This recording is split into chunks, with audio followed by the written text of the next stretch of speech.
The frigid Montana wind howled like a banshee through the cracks of Eliza Morley's small cabin as she stared at the scrawled note on the table. Her husband's final words to her blurring through tears she refused to shed. "Found gold in California. Don't wait for me." The December of 1885 had brought nothing but misfortune to the 24-year-old woman who now stood alone, one hand resting on her swollen belly where their unborn child grew, the other clutching the tattered paper that had destroyed her world. Thomas had left before dawn, taking their only horse, most of their money, and any hope for surviving the winter that now threatened to consume her. Eliza moved to the window, watching fat snowflakes begin to fall in the fading light of Christmas Eve. The firewood pile had dwindled to almost nothing, and the pantry held little more than a cup of flour and some dried beans. Her wedding band felt heavy on her finger as she twisted it absently, a bitter reminder of vows spoken 3 years ago that now meant nothing. "We'll be all right," she whispered to her unborn child, though uncertainty made her voice tremble. With each passing hour, the temperature dropped further. Eliza wrapped herself in a quilt and sat beside the dying fire, feeding it the smallest sticks to conserve what little wood remained. The flames' glow cast dancing shadows across the cabin walls as twilight deepened into night. She must have dozed off because the pounding at her door startled her awake. For one hopeful moment, she thought Thomas had returned, but that hope died quickly. Thomas wouldn't knock. This was still his home, at least in name. "Who's there?" Eliza called, fear making her voice stronger than she felt. "Madam, I'm sorry to disturb you," a deep voice responded through the wood. "Name's Caleb Austin. Noticed your chimney barely smoking. With this storm coming in, thought I'd check if you needed assistance." Eliza hesitated, one hand on her belly protectively. Strangers could be dangerous, especially to a woman alone, but the cold was a more immediate threat. "I've brought firewood, madam, and some provisions." "I'll leave them here if you prefer not to open the door." The sincerity in his voice compelled her to action. Eliza unlatched the door and pulled it open to reveal a tall man bundled against the cold. Snow clung to the brim of his worn cowboy hat and dusted the shoulders of his heavy coat. Behind him stood a loaded pack horse, and in his arms he carried a bundle of split logs. "Thank you," Eliza said, stepping back to allow him entry. "The fire's nearly out." Caleb nodded and moved inside, stomping snow from his boots before crossing to the fireplace. Without being asked, he knelt and began building up the fire with practiced hands. In minutes, the flames licked eagerly at the new wood, casting a warm glow throughout the small cabin.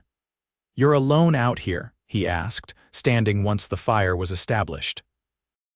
His eyes, the color of weathered denim, took in the sparse cabin before returning to her face, carefully avoiding looking at her pregnant condition.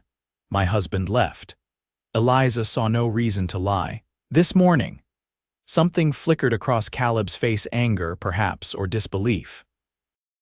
"On Christmas Eve?" "With you in your condition," Eliza nodded, exhaustion suddenly overwhelming her. "California gold fever," she explained simply. Caleb's jaw tightened.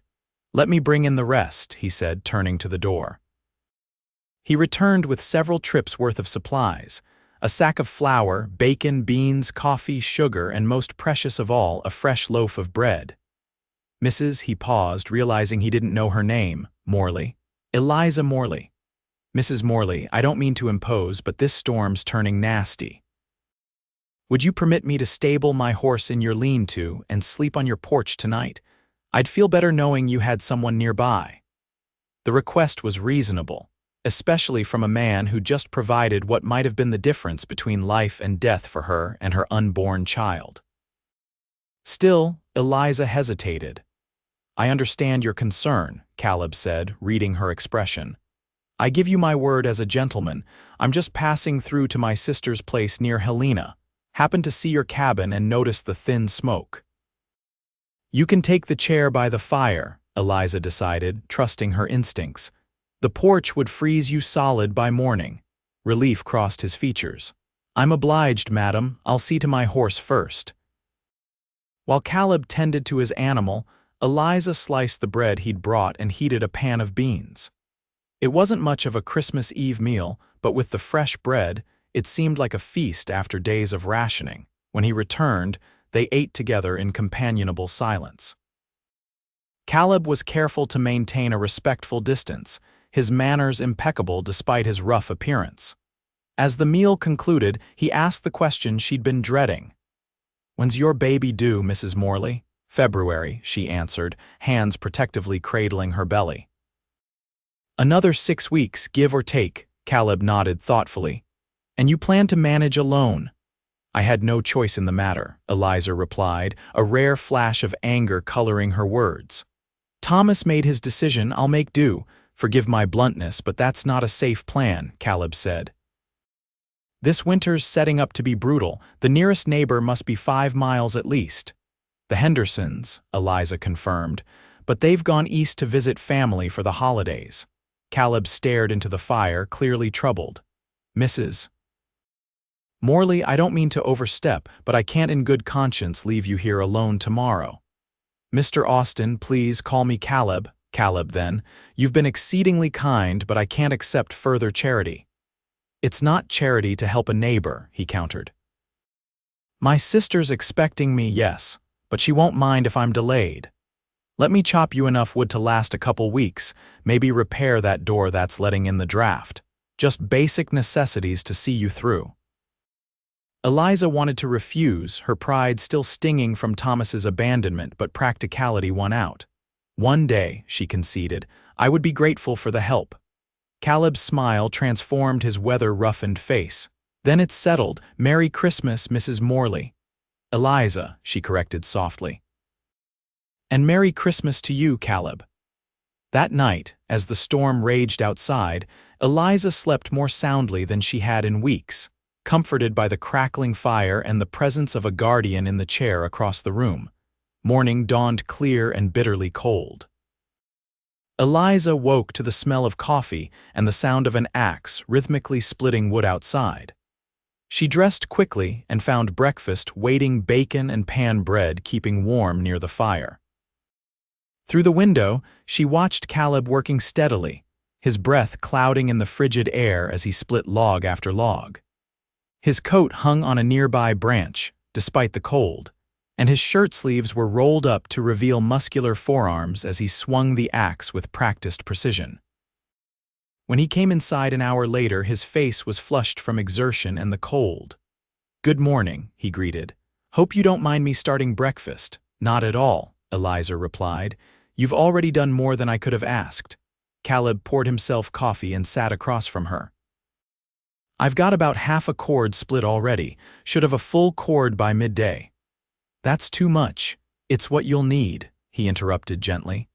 "After that, I'll fix that north window that's letting in the draft and see what can be done about the door."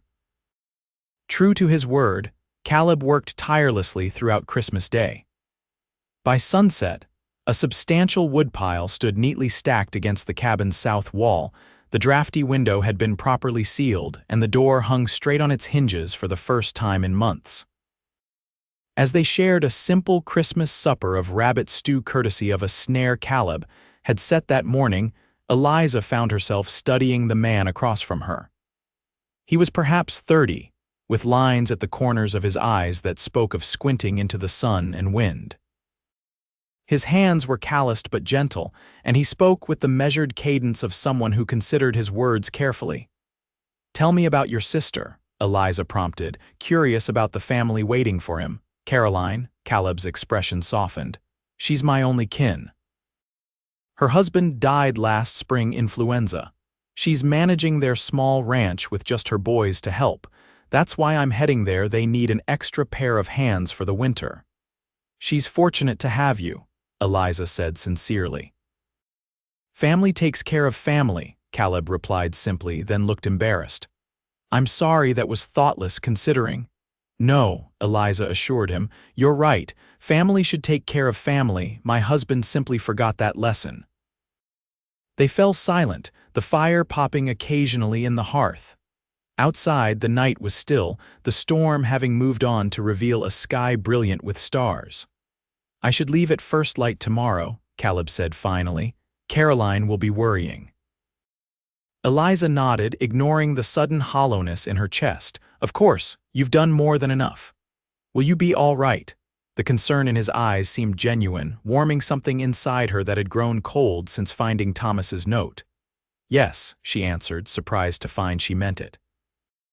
You've made sure of that. Morning came too quickly. Eliza rose early to prepare a traveling breakfast for Caleb, wrapping biscuits and bacon in a clean cloth for his saddlebags. When he emerged from where he'd slept by the banked fire, his expression told her he was reluctant to leave. I've been thinking, he said as he accepted the food parcel. My sister's place is only 2 days' ride from here. Once I've helped get her situated, I could check back on you in a few weeks. That's not necessary, Eliza protested, though part of her desperately wanted to accept. Maybe not necessary, Caleb agreed, but I'd rest easier knowing you were faring well. He hesitated, then added, unless you'd rather I didn't return. No, she said quickly. That is, I would welcome the visit, if you're sure it's not too much trouble. No trouble at all, Caleb assured her, a smile crinkling the corners of his eyes.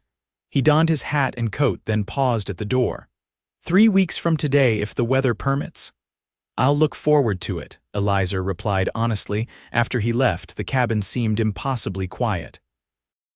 Eliza busied herself with small tasks, trying not to count the days until Caleb's promised return.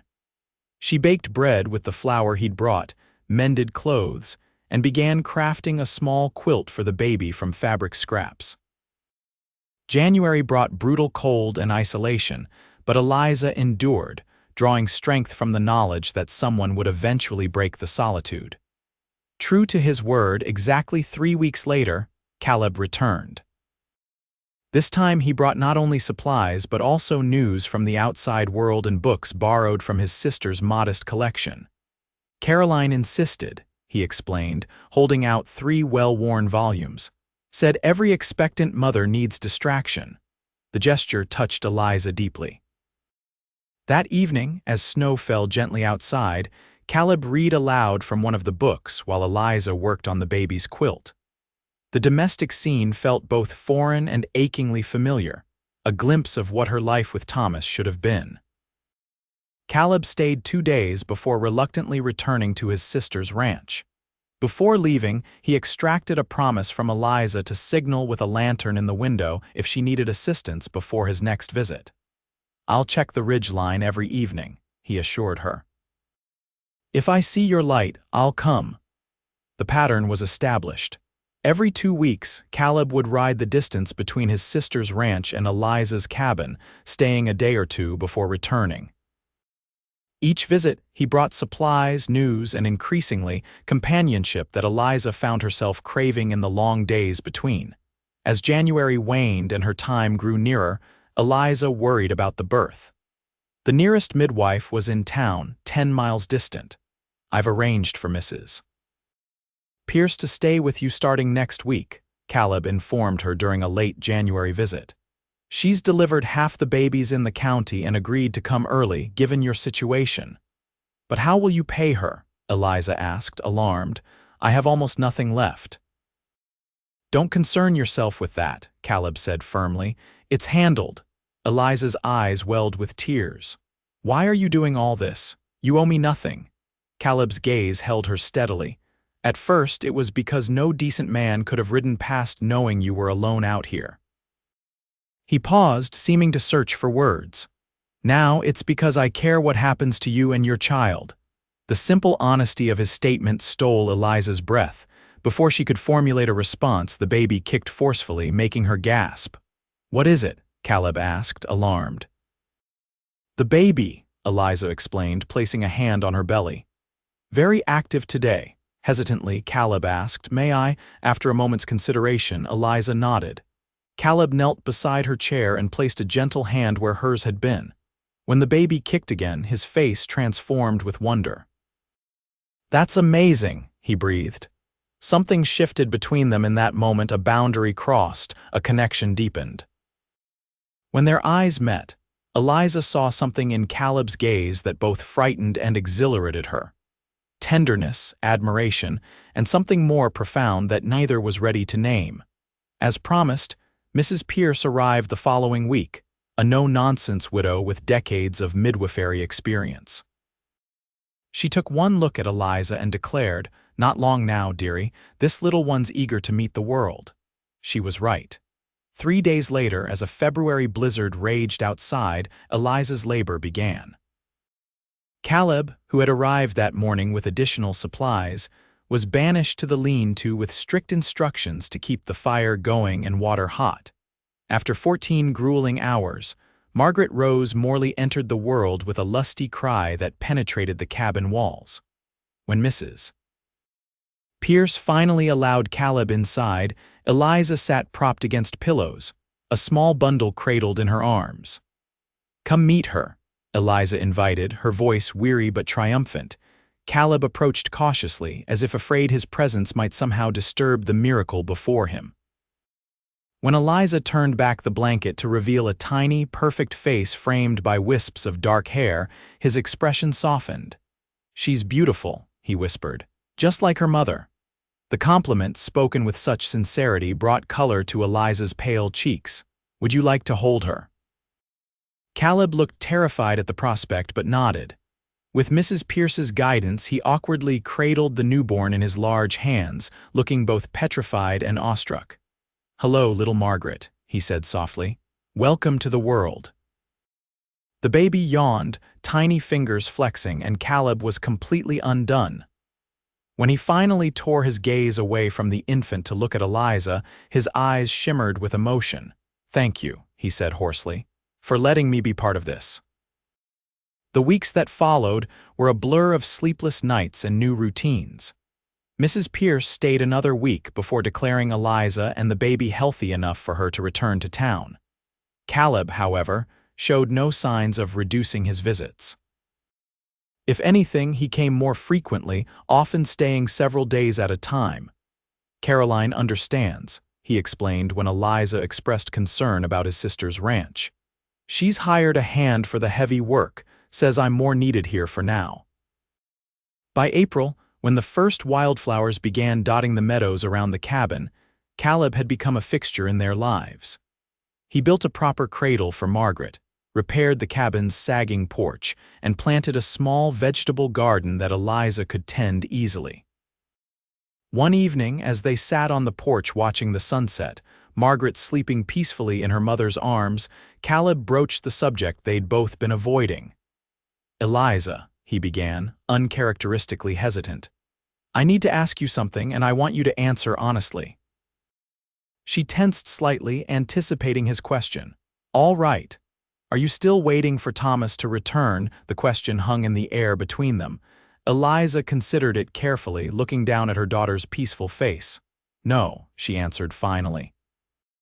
"I realized something when Margaret was born. Thomas didn't just abandon me, he abandoned her too. He made his choice long before he left that note." She paused, then added softly, "And I've made mine." Caleb nodded, relief evident in his expression. "I've been thinking about the future," he continued. "Your future, Margaret's, and mine." "What about it?" Eliza asked, though her quickening pulse suggested she already knew. "I own land about 10 miles west of my sister's place," Caleb explained. "Good land with a creek running through it. I started building a house there last year, but then Caroline's husband died and I put it aside to help her." He took a deep breath.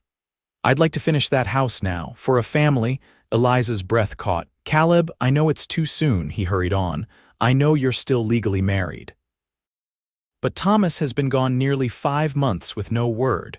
Under territorial law, abandonment." "Caleb," Eliza interrupted gently. "Are you asking me to marry you?" He met her gaze directly. "Yes, madam, I am. Not today and not tomorrow, but when the time is right and everything is legal and proper. I'm asking if you'd consider building a life with me." Eliza looked out at the land that had nearly been her grave, then back at the man who had saved not only her life but her faith in humanity. "I would consider it," she replied softly. "Very favorably." The smile that broke across Caleb's face was like sunrise. He reached tentatively for her hand, and when she offered it, he pressed it to his lips in a gesture so tender it brought tears to her eyes. "I'll be worthy of you both," he promised. "Every day." Summer passed in a haze of long, golden days.